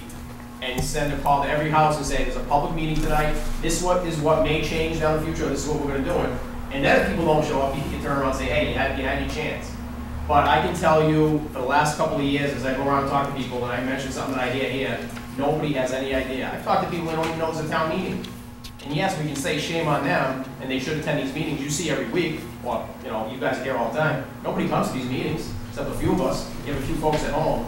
So I would just encourage the board to continue with the path that you talked about, and what Bill just brought up. I think that if you blast the town through social media, through the reverse phone system, I know the paper's tough because it costs money, but then at the end of the day, you can say to folks, hey, we gave you every opportunity to show up, you didn't, and that's where we stand, Well, I think another thing that's going to help is, and hopefully we're not stepping too out of bounds here, but I think there's an opportunity of another website that allows people to register that I think we'll be looking at that may make it easy for people to receive notifications. So We have a meeting with that on Thursday, I believe. Thursday, yeah. So we could be moving that in the right direction, which I think would go a long way. Then people register once and they can check off any board they want information from. So I think that's important. But before we keep getting off topic here, I guess my point is I need a signature on the contract. They require a selectman's. How much is the fee? Board. How much does this cost? $35,000. And we have that money from, because somebody granted us money for the purposes of master plan? Yes, specifically, Really? yes. This money As a is kind in hand? developer? It is Or in is it hand. bond? It's not in my hand. It's sitting in the account. It's in Yeah, the we have town. Yes, The town has it in hand, town has it in hand. and it was a gift? Yes. Yeah. This Gifts purpose? from, what development was it? It's part of Cook's Crossing.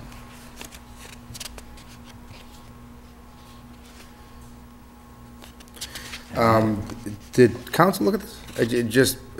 Did town council look at this? No, I assumed that you guys were going to. Okay. I don't mind signing it, but just before it's delivered or totally consummated, I would like town council just to, I'm sorry it hasn't gone yet. Yeah, Well, if we could do that kind of quickly, because we are planning to have a workshop in June. Okay. That was the handout at town meeting? Yes. Mike, how do you feel about it? Well, I mean, I think this is this the same group that we attended one of the meetings, we saw the map layout and had that discussion with Yes. the I mean, I think it's a good group to work with, and to be honest, the more we get involved with them, I think the better. I mean, they've got They're bidding. really- They have a lot of different services we might be able to take advantage of. And they're really amping up. As a matter of fact, one of them had been on my back burner for a while. I was going to kind of follow up with you tonight, was the regional e-permitting.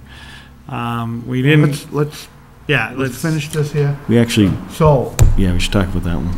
on hearing Mike's opinion and Lonnie's opinion, I think we shoot it right off to town council as the prudent thing to do. I don't have a problem with it.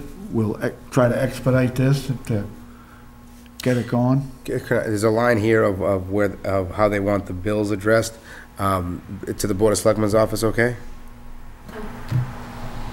Yes. It should be the planning board. okay. That's fine. They It's can in a gift account. Well, it's under the discretion of the planning board right now. And somebody gave us $35,000 for the purposes of developing a master plan? Yes. Imagine that. It's very specific. You guys just need better negotiators. Very specific. I remember when that happened. Yeah. Actually, it was more than that, but. So, that's the plan? We'll shoot it off to town council so he gives us a Works for me. blessing? If he gives it your blessing, Because quite frankly, $35,000, we I should understand. definitely not just go, oh, yeah, we should, well, if I'm in the Bahamas in a month, you know, where the money's going. better have an extra room. Who sent them the spelling of my last name?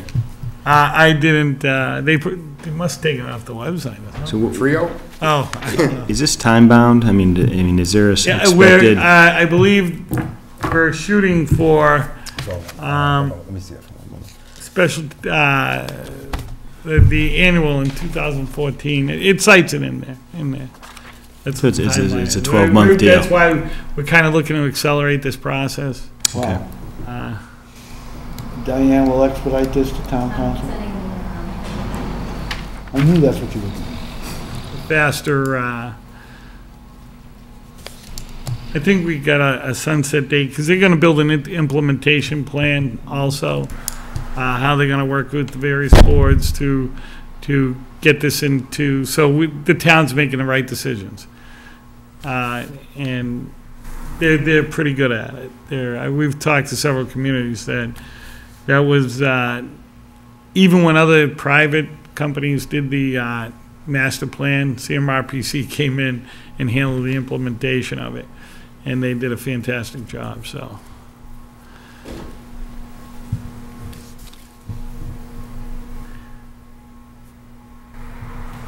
I mean, within the master plan, they talk about, how the implementation is handled, how the ongoing following of, because there is a monitoring process built into the master plan to make sure that the decision towns making are moving in the direction that the master plan is indicated, so. Perfect. So I don't think it'd be one of those reports that collect dust, but there's gonna be a mechanism behind it, an implementation committee that's gonna be required to monitor. You mean we're actually gonna see a report, not Oh, a you're gonna- referral, not a referral to go check out a website? No, you're gonna see a report. Just kind of curious, how does a plan like this get edited? Because you can look at this and the Absolutely. implementation Generally, and what the they do is they monitoring. review them every 5 years. And, from a town standpoint first, before you go out and make any changes. But you review the plan every 5 years to make sure it's still the direction the community wants to be going in. The voice of the community may change in 5 to 10. You can make it any 5 years, 10 years. So this is a binding document? The master plan, once it's Yeah. voted on Once town it's- floor, yes. Once it's voted in on town floor, Town sure. floor, yes. Well, just so that everybody knows. This is an extremely important document for most communities. It pretty much, it's the guiding light for the direction that people. I think the binding nature of it's something I hadn't really thought about. I mean, strategic vision, where you want to take the town, yes, but the binding, when you said implementation and auditing I'm just thinking about it. Yeah. Not sure where the teeth are for this, aside from the fact that it's voted on town meeting. Well, I think that's kind of why there is an implementation process as a matter of fact, down in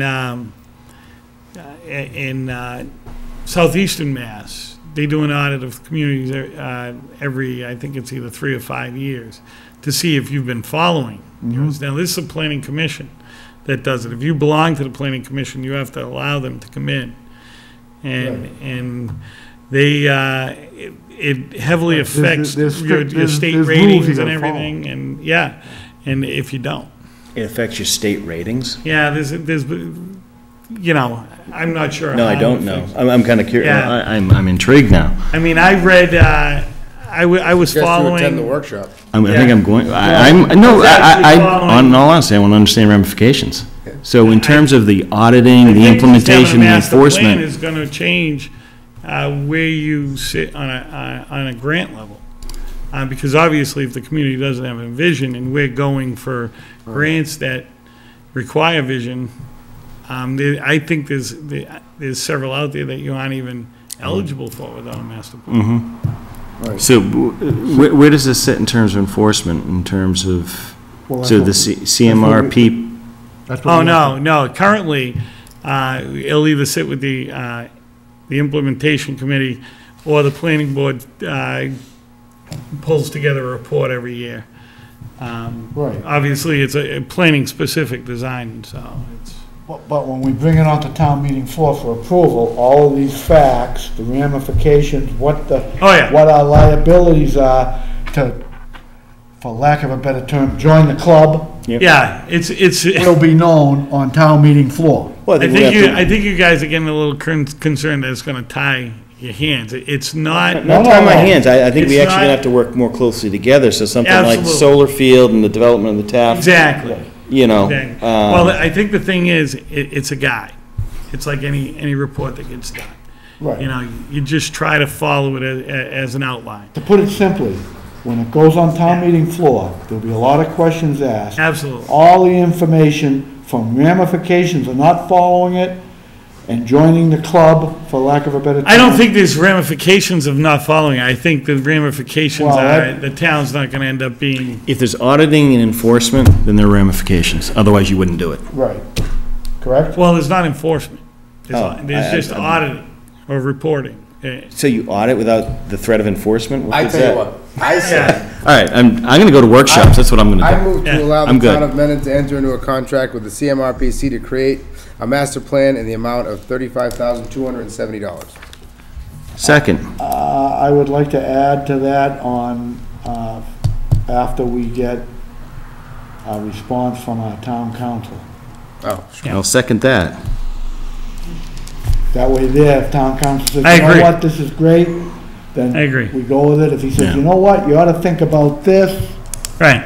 then we think about Well, this contract is specific to the work product of But I development. think this shows that, I just forgot to add I that. just want to say, Bob likes to make us think. He does. Yeah. He- That's fine, he's welcome to call me, and I'll just send him over to CMRPC, but, but I think what Sure, he this, has the number. yeah. what this does is it shows you that we want to go forward with it. Right, and I appreciate that. And as far as your questions regarding the implementation and auditing, it's generally, either implementation committee who could be sitting on a committee for several years, once a year, sits down and says, okay, this is where we were last year. Are we following the outline of the master But plan? wouldn't the implementation of a master plan wouldn't that reside within existing bodies within the town? I always get a little, committee crazy, you know what I mean? A lot of it would really lie with the planning board or with the board, don't you think? Ultimately, it would be a subcommittee of the planning board. Okay.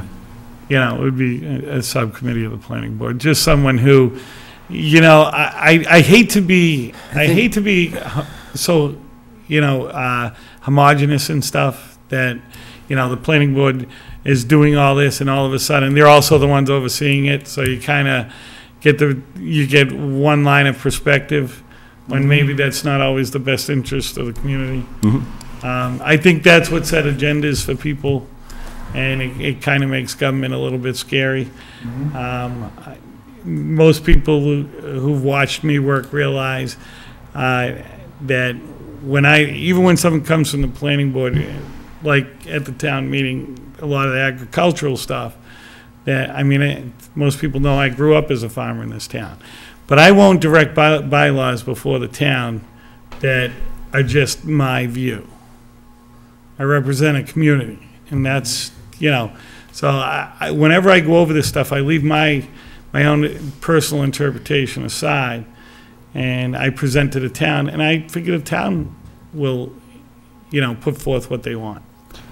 And that's our job as a selectman. Yeah. To make sure that everybody is represented Absolutely. as best we can. Absolutely. Mike? Mr. Chairman, Bill may or may not know this, but I think Uxbridge worked with this group as well. Yes, they did. They did, and I'm pretty sure I read a long document that Uxbridge has outlining the process and whatnot that the board could look at. And I know from having friends in Uxbridge that it's been a successful venture, as far as I know, in Uxbridge. Well, I'm looking forward to the town meeting that will eventually come to, we'll schedule just this. Well, So we can spend it all CMRPC's night. handling that meeting. So. The other thing I wanted to bring up tonight. Well, we got a motion on the floor there. All right, sorry. No, don't apologize. So, there's a motion on the floor that's been seconded to allow the planning board of Mendon to enter into a contract with CMRPC to create a master plan in the amount of $35,270 with approval from town council, pending approval from town council. It's been seconded. Any further discussion? Actually, there is. I just wanted to also make you aware. Actually, approximately 30,000 of that will be coming out of the planning budget because there are various maps that are being utilized by land use and or the CPC, specifically the open space and recreation. Some of the money's coming out of there. Some of the money's coming out of there because they're utilizing the same information. That's understandable. So. Okay. Was And that part of the gift? That's what I was wondering. I think the gift was 30K, right? Yeah. Yeah, so there's 5. No, actually, the gift was more than that, but we used some of it for the website. Oh, okay. Oh, that's right. That's right. So- There's, so figure $5,200 is what's gonna come out of the other portion, which is understandable. Has that been approved? I believe Ann has taken care of that. Okay. Explain that. So there's $5,270 Because when they do, Coming out of where? we come out of, is it the CPA fund? CPA funding. Was that vote taken? No. Not yet. Well, to that point, though, I mean, we also need to I get, think that's, is that on the I June? think it was an administrative, I don't know. I'm not sure how she's handling that. Well, do you think we ought to find out? Sure. We could do that. All right. No. So there's other, again, I mean, in this either, is precisely what I'm trying to get. I want all the facts out on the table. if, even if it, I mean, we got, now for some we're reason- talking CPA funds are gonna be involved in this, right? well, yeah, because they need to Okay, well, let's let everybody know that the CPA money that they pay on their taxes is also gonna contribute to this. Don't you, that should be a fact that people should know. well, currently. Not as a negative, as a Yeah. positive. I offered that maybe in jest because I should let Ann deal with that. The bottom line is, we have, currently have the amount of funds available to take care of this contract. So if That's the Ann key. if Ann doesn't come through, we've got the funding to handle it either way, so. But what I'm getting at Yeah. is we're gonna tell people, and again, be transparent. The Absolutely. voters at town meeting should know every little detail. Follow me? Yeah, That way I there, they understand. don't feel that, well, what's going on here? You know? And again, I say that in a positive tone, not in a negative tone. Yeah, I mean, is this in your revolving account, or is this in a gift account? I'm not sure how she Yeah, broke. and that's gonna become clear to whoever's paying the bill to make sure. It's in account for the planning board. I don't know whether it's a revolving account or. Well, does it, do you need to, What we you do know, is move we it or send an anything? invoice up to, So she can pay this without any action on the floor, in the town meeting, right? that's correct. You sure? Yeah, absolutely. Yeah, as a matter of fact, we've been doing it with the website for some Okay. time. Oh, so it's out of that same account? Same account, yeah. But if Ann needs to move money, she does need to probably do that on the June Absolutely, floor. any money come out of the CPA Right. account has to go before the townspeople Okay. with an explanation, Okay. correct? But the contract's covered either Oh, way. yeah, Yeah, you ask me. She might be moving it into that same account to offset the cost, With but you've got permission- it covered. Right, with permission Right. from. But she might need a meeting. June article, right? Rich? I'm just a tad confused. If all of the money comes out of the account that Mr. Ambrosino mentioned, and none comes from CPC, he's got no account, he can spend it from now without going to the people, is that correct? That's correct. Right. I believe what he's saying is that there could be, or there might be, some CPC funds available to kick in so that we don't spend all of the gift. Yeah, To I supplement, think that- I to think supplement that account. Yeah, I think the bottom line with Ann was, Ann is going to be redoing the open space and recreation bylaw anyways. She's going to need this stuff that we're gonna be providing her. So there's a cost sharing going on. That's fine. But as long as we got it covered without any, Yeah, we're covered either way, so. But you understand the point I'm trying to make is, Absolutely. the people that are paying that bill in the 3% we're of clear on their that, property Mike. tax ought to know where every nickel, dime, and penny is being spent. Correct? I think we're clear on that, Mike. Okay, I just want to make sure. And I say that in a positive note. Yeah. Because that's part of the problem. People think they're not being told every detail. Rich? Just one more thing from the FinCom side, just so that Mr. Ambrosino is fully aware, in order to spend it from CPC, obviously they have to hit the town meeting floor, which means that the FinCom will have to make a recommendation on it. Right. And I'll tell you that there is fierce competition for some of that money to get ADA done, so that's likely to color our support of it taking Exactly. that way. So So you may, you know what, you need to know that, but you. I think that, I think you got we're both. getting Yeah, I like think, so far off because track I'm not here. even sure what Ann's doing, so Rich, I'd rather you got both not covered. even, You'll have both covered. yeah. I don't think you're gonna no, I be at just- odds on running out of funds for ADA and this. No, Rich is just making a point. Yeah, that's. Yeah, Yeah. yeah. And I just Again, want, this is all- we're saying I this positively, not yeah, negative. I just want to make it clear that whether Ann is able to come through with the funds or not, We have the money to cover it. We're covered, we're looking to move forward. I mean, you know, this master plan's been 2 years in the development already. Not hanging your hat on CPA funds to. Exactly, we're gonna get this thing done. So, now can we take the vote? I've been waiting, buddy. Wait a minute. All in favor? Aye. Any opposed? It's a unanimous decision, and, again, Diane will expedite this into, town council's hands, and Just a couple more quick things before Sure they, you know, everyone falls asleep out here. Getting late. Just a couple things I had emailed to Diane today. I just wanted to, I just didn't want them lost in the shuffle. I've got about 1 million things going on, and originally I had sent everyone paperwork on the regional e-permitting. I just don't know where the community stood at that. I didn't go out and gather information because of Mendon's situation financially. I didn't want to go down chasing down something that, you know, we may not be interested in. So there's an opportunity that. No, anything that we want to do is we just need to kind of get it over to the Board of Selectmen. We'll get it to the Finance Committee as well. So anything you have that has a financial ramification to it, we want to get it on the radar, because we do want to get e-permitting. We do want to get the maps online. We want to do all this stuff that we've been trying to do. Well, that was my next thing. I also emailed you a copy of a proposal from People GIS on the online mapping. Yeah. Is that the one that Milford uses? I thought online map, is this the assessor maps? These are maps.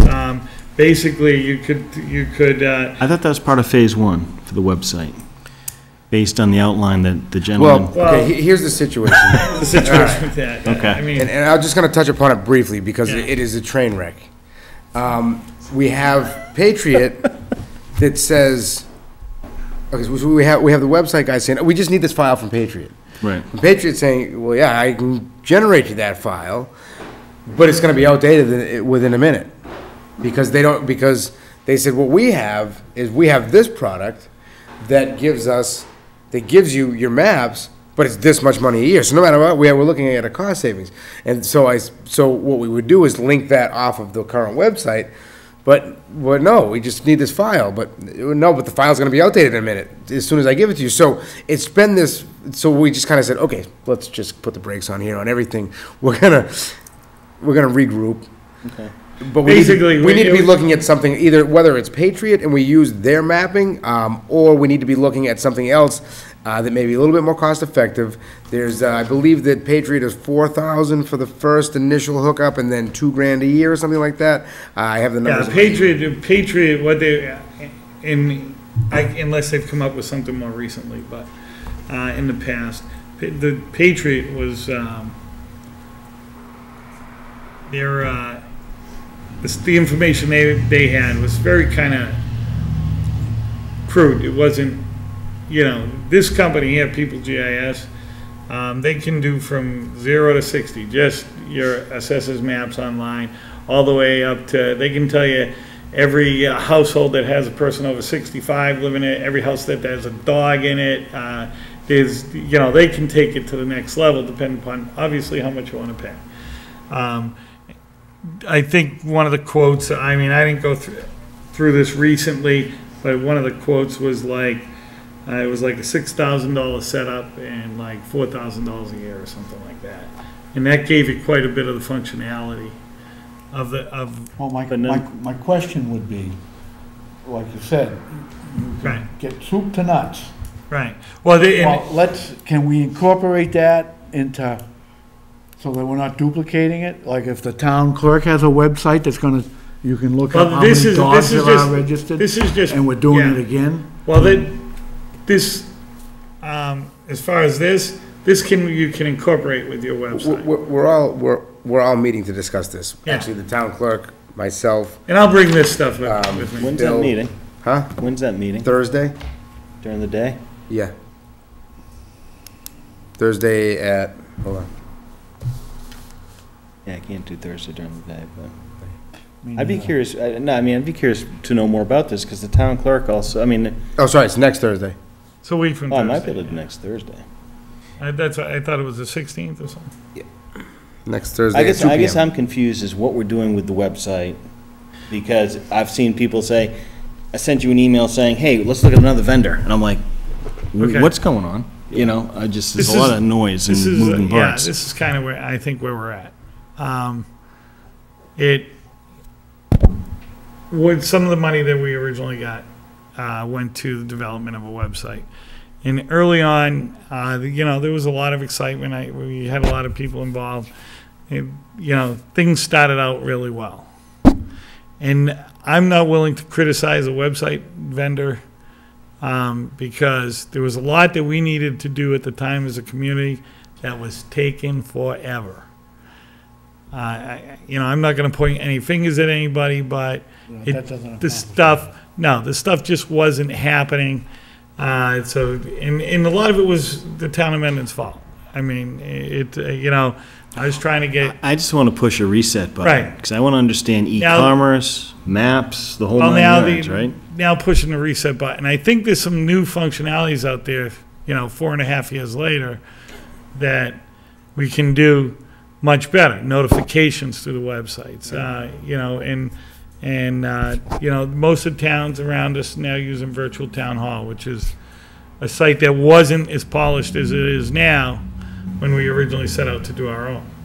So I think it's, if the money's right, and it sounds like it is, it might be a better alternative for the town at this point. But does that, so are we looking at all those aspects? I mean, we talked about, online payments and things like that. That's right? actually right around the corner at this point. Well, but if you're hitting the reset button. No, it doesn't matter which Because vendor it's we're with. Vendor, modulated, yeah. and you can frame it in there and have it. That's already actually, Linda's already got that. We got the credit card and everything. Yeah. That's what we're working on. Okay. So anyways, so that's, Linda's actually handling all that, Linda Hoff. To be honest, that online payment, bill pay stuff, I mean, that has a direct impact to our earlier discussion on the role of the finance clerk. Because that is check processing. That's data entry right there. So, I mean, we want to, anyway, I digress. yeah. No, I mean, it's, obviously as websites get better and better, they're going to be a much more useful tool. I've been a believer since the beginning that, and some people have seen a great reduction in foot traffic just at the current website, and if we upgrade even further, you might see even a greater reduction. I know the one thing that people have said, and it's due to the people inside this building who have been keeping up to date, there is a lot more information being provided to the community than we were doing on the prior website, and that definitely has, helped Yeah. bridge the gap. Way more. Yeah, way more. So you're good with where we're at? Yeah, no, we're definitely doing the right thing. Yeah. Okay. Yeah, Yeah, it was so- kind of it's funny, there's my attorney, at the attorney's office, there's a picture, and it's got everybody rowing a boat.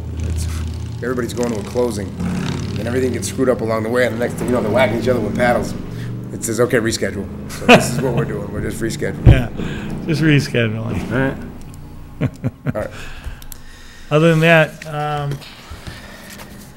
The e-permitting thing, that's something we saw back in November, I think, right? yeah. The first go-round? We didn't make a grant So is on it coming that. back up again? Yeah, I'm trying to use this contract as leverage to get us on the inside path to that. And hopefully, working closely with CMRPC. You're going to start seeing a lot of regional things coming out of CMRPC. This is the same group that Blythe pointed us to. Yeah. I think for e-permitting as well. Yeah. And so They got our grant.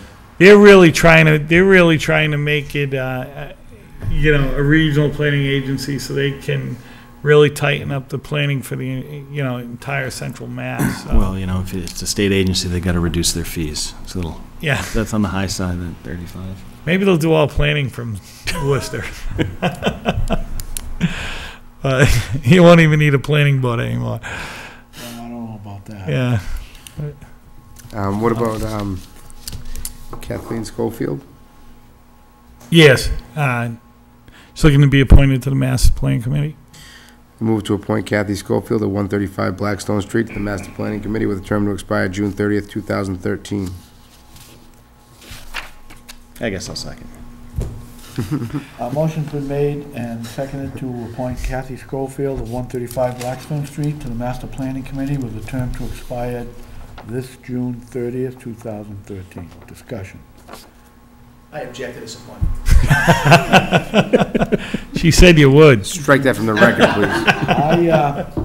The only question I have is that June 30th is a month away, It'd probably be run in line with the next when we do our, so we'll be Major reappointing her again, or you just want to make it for The only question I If have. you wanna, if you wanna stipulate that it be, well, I don't what's- know if that position. No, you know what, because we got a couple critical things that she's gonna be voting on coming up, She- so. Is she good with spreadsheets? point of, not, No, I Further- just further let on. the spreadsheet stay nice and simple for us, because there's so much. Yeah, in other words, if it ends at the fiscal year and then you just reappoint her, it keeps, I think, keeps it a lot cleaner for everybody. I'll give another question. All right, 4 minutes. okay.